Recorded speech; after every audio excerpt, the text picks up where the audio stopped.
Hello, this is Will Lucas. Welcome to my video blog, Surfing with Cancer, my second Vietnam. This is the sixth in a series and covers letters I wrote home in December 1966. It's Christmas Day 2016. 50 years ago, approximately 425,000 military personnel were involved in the Vietnam conflict. It was my second Christmas away from home. A year earlier, I couldn't afford a ticket. I was in basic training, so I stayed back at base camp and assigned KP. At 3 o'clock in the morning, I reported to an angry first sergeant, and the first thing he had me do was clean out the grease trap. I didn't even know what a grease trap was, but it's a smell I'll never forget. In December '66, we saw a lot of changes. Many of the soldiers out by the Cambodian border on Operation Paul Revere were returning to base camp. Construction continued, and we started getting platforms for our tents. The living conditions were a lot better. Aside from my job as a radio operator that month, I also served as a carpenter and helped build our tent frame. During my downtime, I kept busy playing and recording music.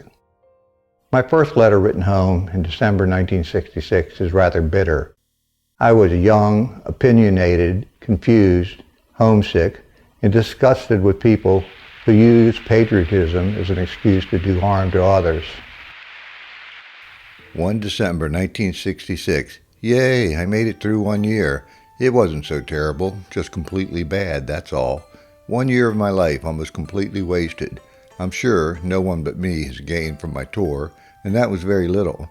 Maybe a little sightseeing, maybe a little growing up, but I could have done all this at home without wasting 2 years of my life. All this sounds very unpatriotic and immature, and stupid, but if you were here, you'd know why I say these things. I'm all for ridding communism so that it won't spread to America. This is all fine, but I can't see where we're doing anything of this nature over here. It may have started out that way, but I don't see any resemblance now. You know what kind of war we're fighting now? An AKers war, that's what. If you don't do what somebody higher up wants you to do, you may not get a promotion. It doesn't matter what your men below you want or need, as long as you score big with the boss. Sorry, but that's the way I see it. I don't know how the majority of the people feel. There's all different kinds of feelings.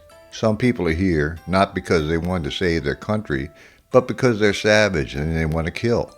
Others like to feel power and tell people what to do. Others don't have family and feel that they may as well give their life for their country. Some can't hold a job outside, so they go where the army takes them. Others are intelligent and dedicated. Some want to make a name for themselves. And then there's the ones who can't wait until December 1st, 1967. But it's clear from my letters home that I was questioning the war. I was an angry 20-year-old who was losing his trust in people as well. We were a generation taught to be obedient and respectful, and just like I did in the Boy Scouts, I stayed steadfast and loyal. 11 December 1966.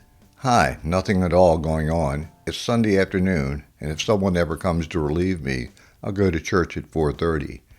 Yesterday they made up a list of 15 people who would be going home 45 days earlier than July 6th, and 15 people who would be going home 30 days early. I wasn't one of them. My commo chief was, though. I'm real happy for some of them, but not for myself. I'm ready to come home right now. I guess I lose. Oh well, only 6.5 more months to go. I nearly had to go on combat patrol tonight. Something came up, though. I don't like this. I never went out looking for trouble in my life, and now they're going to make me. One good thing, they take dogs on these patrols, which can scent Charlie before we can see him. I hope I don't have to go. There's been a nasty rumor that our company may move out with the 3rd Brigade. I hope not, because we're just about finished building our company up. Gotta get now. 18 December 1966. Hi, just got back from church. Still nothing happening again, as usual. I went out the other day with the patrol and test-fired my weapon. I shot off about 80 rounds at a tree stump. It's almost Christmas, but it's hard to believe. It's been hotter than usual lately. Nights aren't as cold as they were before.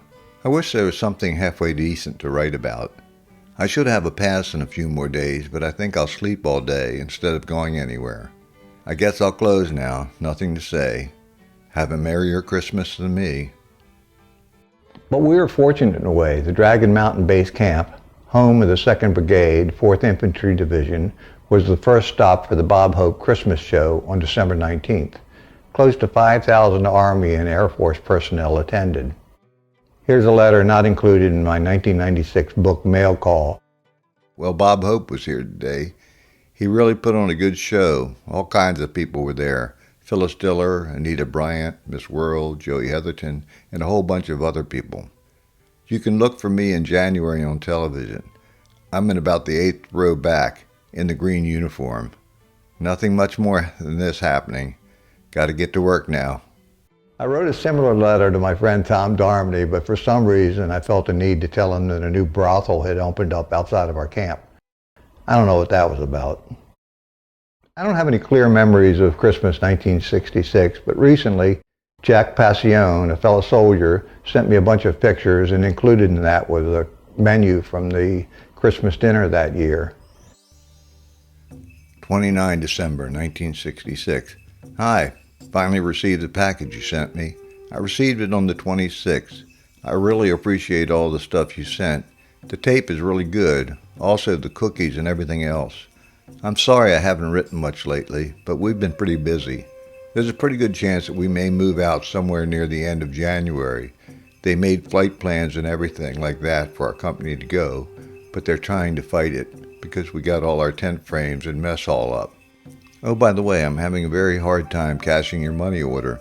The post office won't cash it because it's not a postal money order, and the PX won't cash it because I don't have an ID card.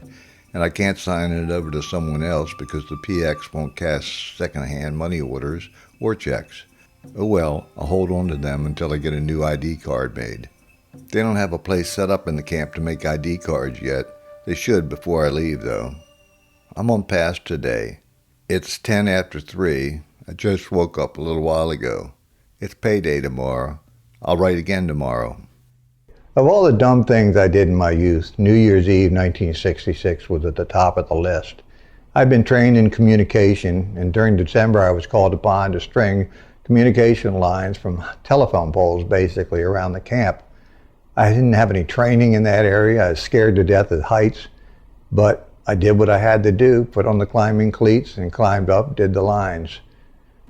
New Year's Eve rolled around. There was a lot of celebrating going on. Planes were flying by, shooting down tracer rounds. It was pretty exciting. So I decided to put the climbing gear on. Probably had something to do with the amount of beer I consumed. But anyway, I climbed to the top of the pole, and it was an awesome sight. But I hadn't really thought ahead. At midnight, all of a sudden, everybody on the ground starting to fire back up towards the sky. Tracer rounds are going off over my head. Not really a brilliant move on my part. And that's how the year ended. 6 months down, 6 months to go. As I faced the new year, I tried to keep positive. I'd just been robbed and was finally recovering monetarily.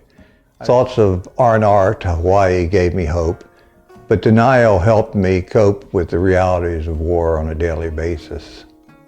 A series of ironic events over the past few months led up to the 1967 renaming of Dragon Mountain Base Camp to Camp Inari. Major General Arthur Collins, 4th Division Commander, instructed 2nd Brigade Commander to name the new base after the first GI killed in combat. On September 3, 1966, Private Albert Collins was killed by the Viet Cong. Because he shared the same last name as the general, a decision was made to name the camp after the first officer killed.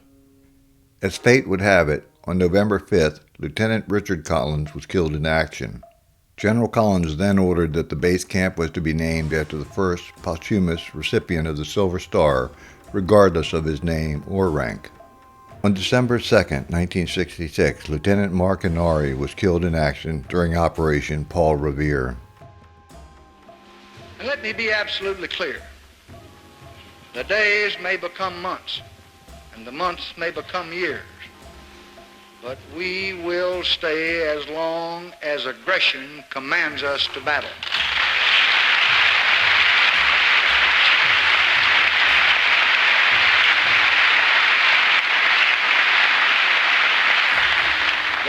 There may be some who do not want peace, whose ambitions stretch so far that war in Vietnam is but a welcome and convenient episode in an immense design to subdue history to their will. But for others, it must now be clear. The choice is not between peace and victory. It lies between peace and the ravages of a conflict from which they can only lose. The people of Vietnam, North and South, seek the same things: the shared needs of man, the needs for food and shelter and education, the chance to build and work and till the soil free from the arbitrary horrors of battle, the desire to walk in the dignity of those who master their own destiny.